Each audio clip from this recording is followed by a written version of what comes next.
All right, buckle up, because we are diving headfirst into some serious Norse mythology today. Oh, yeah. It's all about Odin. Right. And, Yeah. forget that one-eyed warrior we see in the movies. Right. We're going way deeper this time, Absolutely. thanks to those Odin's paradox excerpts you sent over. Yeah, this is going to be good. This is about knowledge, fate, the whole shebang, Yeah. and what it means to rule when you've already seen the final act play out. It's a fascinating take. The book has, it really goes beyond just saying Odin's about power. Yeah. It's more like this insatiable hunger for knowledge he has. Oh, totally. Even if it costs him big time. And he is not messing around, that's for sure. Oh, no. I mean, not at all. Plucking out your own eye Yeah. just to, get a sip from Mimir as well. Yeah, that's commitment. Talk about above and beyond. All right. I mean, hitting the library for some late night cramming sounds like a walk in the park after that. Oh, yeah, totally. But that's what I find so interesting. Why even go to such lengths? Right. It's not like he's studying for a final exam here. Exactly. This is where that whole Ragnarok thing comes into play. Oh, boy. Imagine knowing the future. Okay. But instead of, winning lottery numbers, Right. you're seeing the end of everything. Yikes. That's Odin's burden. Woof. Yeah, that really makes you think. It's heavy stuff, Most of us, we get anxious about a dentist appointment. right? And meanwhile, Odin's just walking around knowing the universe has an expiration date. It kind of puts things in perspective. It really does. So do we really want that kind of knowledge, though? I don't know about that. That's the question. And that's the paradox the book really digs into. Okay. It's not just about knowing. It's about what that knowing does to you. Right. This burden of foresight, it changes Odin. Okay, so let's unpack that a little bit. What does that look like for a god? Yeah. I mean, if I knew the world was ending, I'd probably Yeah. just eat all the ice cream I could find. Uh-huh. Right. How does a god like Odin even begin to process that? He tries to control it. Oh, okay. Yeah. Centuries spent trying to outsmart fate itself. Oh, wow. He's making alliances, cutting deals with some pretty shady characters. It gets messy. Speaking of shady characters, we got to talk about Loki for a minute. Right, right. The excerpts about him, I don't know. Yeah, I was wondering, was Odin calling on a wild card or just asking for trouble? it's a bit of both, really. What do you make of their whole dynamic? Loki is, well, unpredictable, even by Norse god standards. Okay. But Odin sees him as, I guess you could say, a necessary evil. I see. Someone who can operate outside the rules. See that old saying, keep your friends close and your enemies closer. Exactly. But seriously, how do you even begin to strategize with a god of mischief? Right? Where do you even start? That's the million-dollar question. So we've got Odin, right? Playing chess with fate, using Loki as his own, divine wild card. Yeah. But does knowing the future mean you can actually change it? See, that's the really interesting part. Okay. The more Odin tries to wrestle control of everything, the more he seems to be proving those Norns.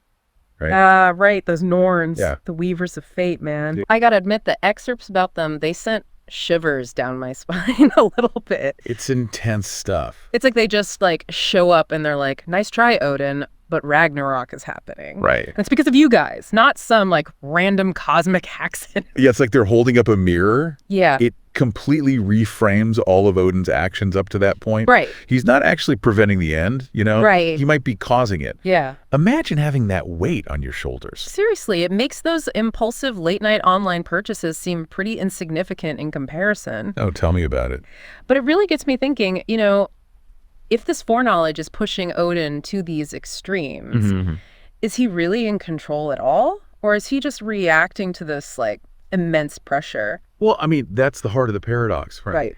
He becomes so laser focused on the what of Ragnarok that he completely loses sight of the why. The why, yeah. Yeah. Okay, so he's making deals with Loki. He's battling destiny itself. But what about the emotional cost of all this? Oh, yeah. Because we're talking about a god here, true, Right. but also a father, Absolutely. a leader. It's a lot to carry. Yeah, and this is where the book really resonated with me. Okay. There's that passage about Odin sacrificing his own son Balder Right. to gain more knowledge about Ragnarok. It's a powerful moment in the book. It is. It's powerful, but it's heartbreaking. Yeah. It's this really stark example of just how desperate he's become. Desperate for any kind of answer. Yeah. Yeah, I mean, to lose a son under any circumstances, that's unimaginable. Of course. But to orchestrate it, Yeah.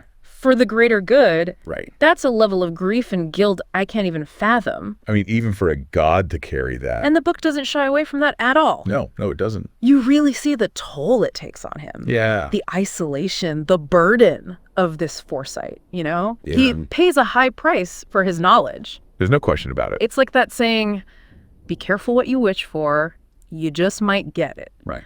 Odin wanted knowledge, and oh boy, did he ever get it. He got it in spades. In spades, along with a heavy, heavy dose of sorrow. Yeah, there's no doubt about that. It makes you wonder how much we're willing to sacrifice to achieve our goals. Even if they seem noble, even if they seem, like the right thing to do at the time. Right. So we've followed Odin on this incredible journey. Yeah. Through his quest for knowledge, the alliances he's made, the sacrifice. I mean, it's been a wild ride. It really has. Yeah. But ultimately, Ragnarok is coming.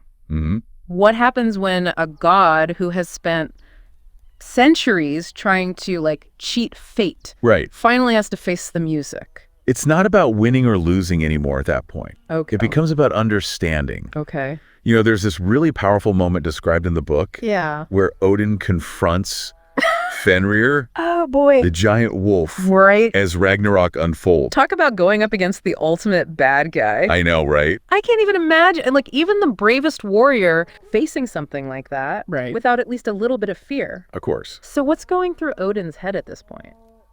Well, it's not a fight. Okay. At least not in the way we usually think of it. Okay. The book really portrays it as this, final acceptance. Huh. He sees that Ragnarok isn't an ending.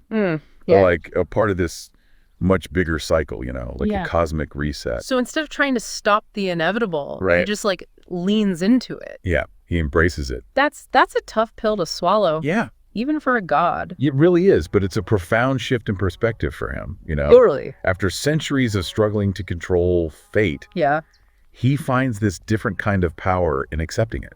Okay. And in that acceptance, he finally finds a measure of peace.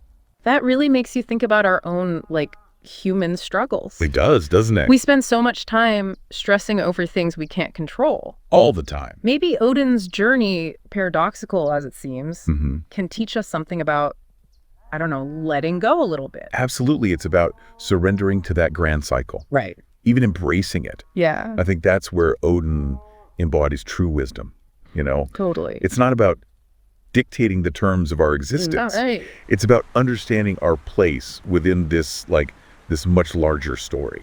Man, that is a powerful takeaway. It really is. This whole deep dive into Odin's paradox has been a wild ride, to say the least. It really has. We started with a god who was hungry for knowledge. Yeah. And we ended up exploring the very nature of fate.